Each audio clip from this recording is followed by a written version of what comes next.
Voici Mathieu Noël. C'est du délire. Mathieu est ravi de retrouver Nicolas Vanier. C'est un grand admirateur. Mais quelque chose l'inquiète, il me semble. Oui, Michel, vous. Non. Si, je crois qu'à ce stade de l'émission, il est temps d'expliquer à Nicolas Vanier pourquoi vous n'êtes pas dans votre assiette ce matin. Voyez, cher Nicolas, jeudi dernier, nous recevions ici même à votre place la top modèle Noémie Lenoir qui démarrait dimanche un spectacle érotico-chic au Crazy Horse. J'avais dit à Michel que c'était une mauvaise idée d'y aller. Il m'a répondu, c'est une question d'éthique, Mathieu, je vais toujours voir les spectacles des artistes que je reçois. Je lui ai dit, ah bon ? Et la pièce de Michel Galabru, vous l'avez vue ? C'est bien ce qui me semblait. J'ai tout fait pour que Michel renonce à ce projet fou. À son âge, après 40 ans de monogamie pantouflarde, se confronter à la vision de jeunes beautés dénudées comporte un risque cardiovasculaire non négligeable. Déjà que durant l'émission, alors qu'elle était pourtant habillée, Michel était en permanence au bord de l'AVC. Est-ce que vous pouvez nous dire en exclusivité, pour Europe 1, quel est le premier vêtement que vous allez enlever au Crazy ? En fait, c'est un soutien-gorge qui s'enlève en 2 parties. Donc j'enlève une partie. Vraiment au bord de l'AVC, en équilibre instable. Or, hier soir, c'était la première de Noémie au Crazy Horse. Et même si vous avez dit à votre femme que vous alliez regarder Roland Garros chez Jacques Balutin, je sais pertinemment où vous étiez hier soir, Michel. Oh là là, oui. Désolé que vous la preniez via Europe 1, Madame Drucker, mais votre mari n'était pas chez Jacques Balutin. Elle écoute France Inter. Sympa. Même elle ? Bah Dany, allons. Bah tant mieux, une chance pour vous. Hélas, le résultat est le même ce matin. 3 tubes de bromure ont été nécessaires pour remettre Mich Mich au point mort. Et oui, on l'a vu arriver à 6h du mat directement du Crazy à fond de 5e en hurlant « Vive Vivement, vive le Viagra !»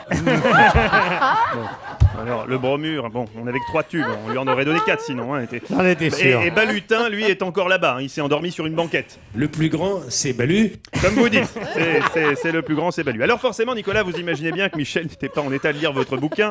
On lui a posé sur son bureau, il s'est contenté de jeter un coup d'œil à la couverture, il a vu un gros chien, il en a déduit que c'était un excellent livre, car vous le savez, Michel adore les chiens. Les Yorkshire, les Persans, les Gouttières, les Chihuahuas. Oui, c'est comme les chanteurs. Ils les aiment tous, globalement, indistinctement.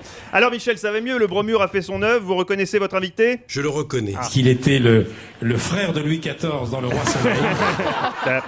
Pas tout à fait. Oh non, pas tout.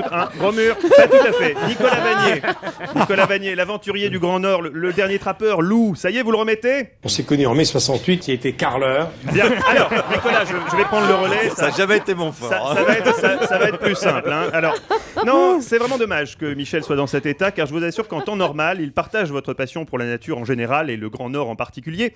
D'ailleurs, on le sait peu, mais Michel a déjà bravé le froid polaire de la steppe sibérienne. C'était pour les besoins de l'émission Rendez-vous en terre inconnue. Et pour Michel, l'aventure a commencé dès Roissy. Tous ces gens qui faisaient la queue pour enregistrer des bagages même pas vuitons en classe éco, ils ne savaient pas que ça existait. Ce que j'ai vu, je peux vous dire, ça m'a étonné. Et oui, ça l'a étonné. Michel est habitué au calme feutré du Bourget, où est parqué son jet privé, Drucker Force One. Et ce jour-là, avec Frédéric Lopez, il allait découvrir cette chose étrange qu'on appelle un vol régulier. Et pire qu'un vol régulier Air France. J'ai cru que j'allais mourir.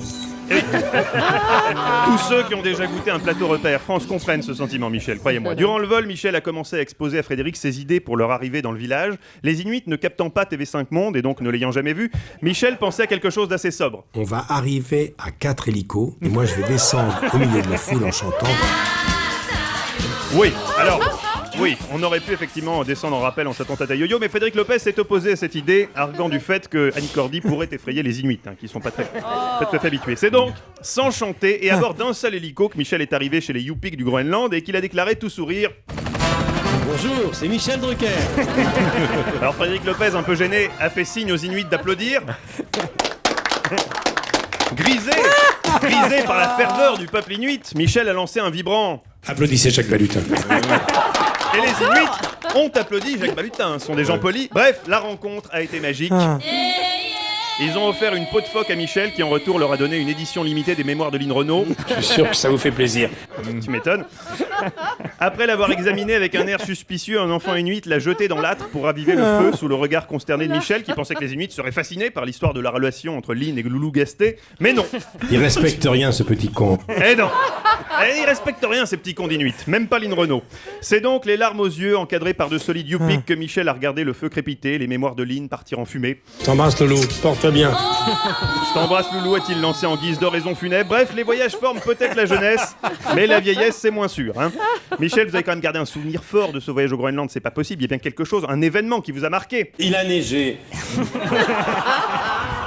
Bon, eh ben Nicolas, heureusement que vous êtes là pour nous faire aimer le Grand Nord. Continuez comme ça. En attendant, je vous souhaite beaucoup de succès pour Belle et Sébastien. Michel, un dernier mot. Marcel Amont.